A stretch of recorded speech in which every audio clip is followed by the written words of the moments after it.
o kore fa mo kore pe ke ka tata bu kata o mua ai le ko na hiri ke da mo ya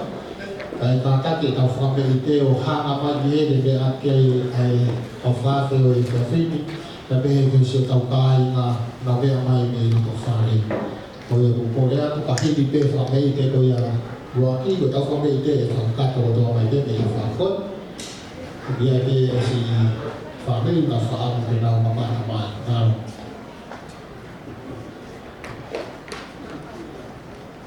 tapu ki he otua mafinaf tapu ki he tahine birthday ko e amoni Sapina Vaitohi tapu ki he kau whai kau ko e kau 7 EPIAE tapu ki he kau whana ko hoku hingoa ko Rihanna i lai sipa toki lupe uika ka of Welsh ka kai whalagi kau ka ru Mr. Pop. Ko e whatu ai ahoni ne wongona me he api ko kirikari me Aotearoa ai tangi me he api ko Niuaru.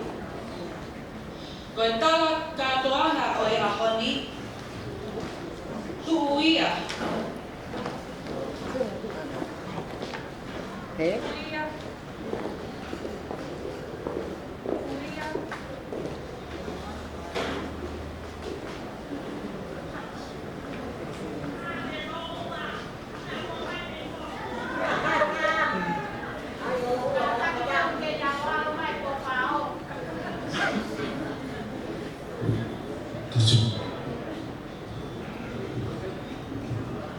tuia hai e keke talia he tuku ko ai Fakaava ia kai whewhe he koe si i au ia ka opu aua ki hoku mafu si tangi ai lose o e taulanga whanarei tuanga ai si e ku hopo ki waka o wholau mai isa tā pea ngari tonga eki na e whie wholaua. Kana e fusi e la e te au o i ngahi kalia o hapea lahi. Ko e vai ko maafu ko e tau mua ko ofa. Ko hota mai ia Sapina.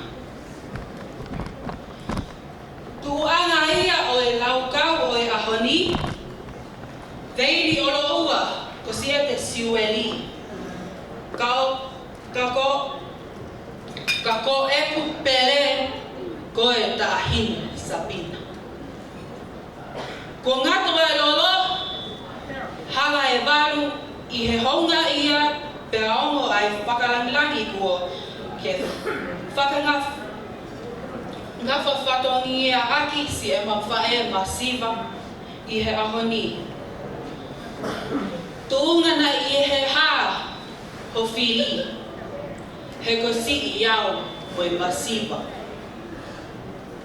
Tuku pe mua Sapina ke maulea whakataha mo e palo vepi a Solomone. Sapina, ke whanoa ki he akonaki a hota mai, pe aua e hiki me he ngahi tala a ho whae. He koe pare whaka ofa ia ki ho ulu. Mai ngahi ka hoa ki ho kia. Tau mai langi mai hangahi aho koloa ia he whia mo whonu ta koe kina i ho halfo whanonga i he kahau. Tuku mua ke ki whakalaulau noa ki he lalanga ho kui me he maka hiritaha mo e wao nuka e o atu ke kafu ko ki i whala o nge kumi awhi aki ai ngatu lau nima fungani aki ai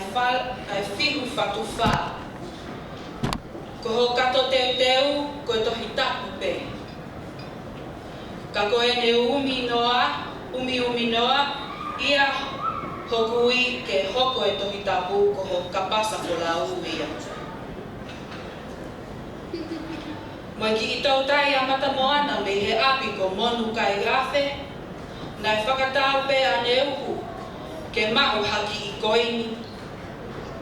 koe ki I taha mano pe, ke si I kumi aki hao fo I lole, ke whiawhia ai ka aho. Kei nanga, ka taki o lawa atu o whakakahoa o Sapina.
Korea ki matanga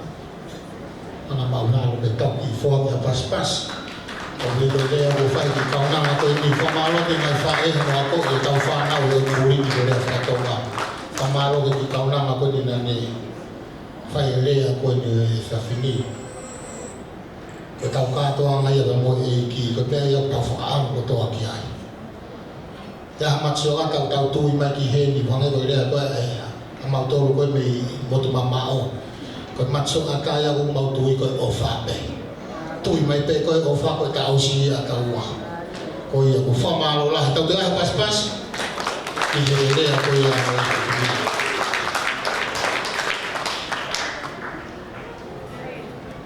ko kita ine taunga ko ke nanga la toya ha o fa ia tu boniua me mapuhoi a te bolo kolonga tata kolonga ile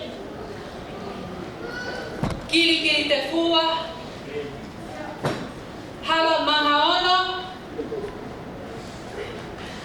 makahita taha, koe vao nuko. Tene whai atu ki taunga ke whiawhia ai, koe hao whanga e iki, ho aho. Ka ko hono whastaulunga, koe ki whao pe e mau whae, ki e funga maka koe tupu anga, ho o tau mai.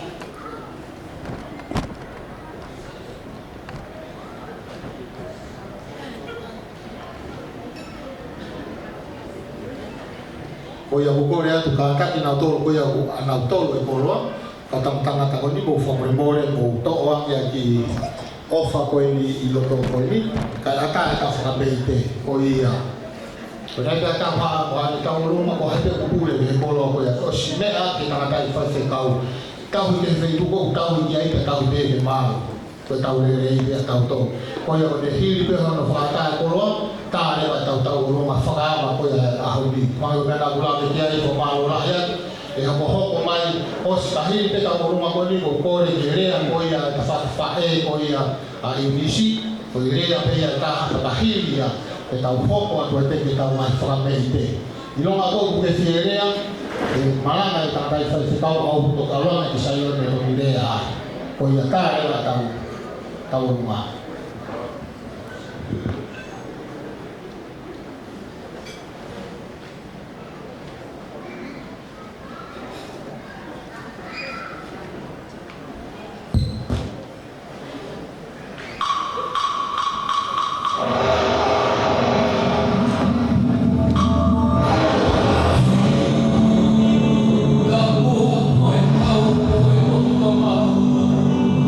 What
Whamanoa tu he talunga whakaava koe o tātua ngā au ni. Whamanoa hea tu ki he tahine o kei nā ngā whawhiwhia ki tau tau. Ko kore atu ki he